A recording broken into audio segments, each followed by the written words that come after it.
వాస్తవమే కదా జగన్మోహన్ రెడ్డి గారికి బల ప్రదర్శన యాత్రలు చేసే శ్రద్ధ ప్రజల ఆరోగ్యం మీద లేదు. ఏ పబ్లిక్ ఇష్యూ మీద స్పందించరు. వాళ్ళ పార్టీ నాయకులకి, వాళ్ళ పార్టీ కాడర్కి, లేకపోతే ఆ సైతాన్ సైన్యానికి ఏదైనా ఇబ్బంది వస్తే తప్పితే జగన్మోహన్ రెడ్డి గారు స్పందించరు. 11 సంవత్సరాలుగా ఈ వెండరు అన్లైసెన్స్డ్ మిల్క్ సప్లై చేస్తున్నాడు అంటే మరి జగన్మోహన్ రెడ్డి గారి ప్రభుత్వం కూడా ఉంది కదా, మరి వాళ్ళు గాడిదలు కాసినట్టే కదా. This is not right at all.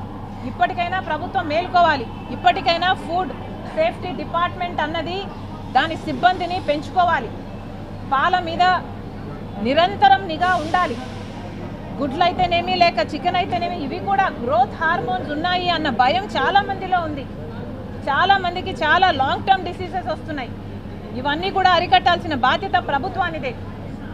ఇవన్నీ చేయాలని కాంగ్రెస్ పార్టీ డిమాండ్ చేస్తోంది. Thank you.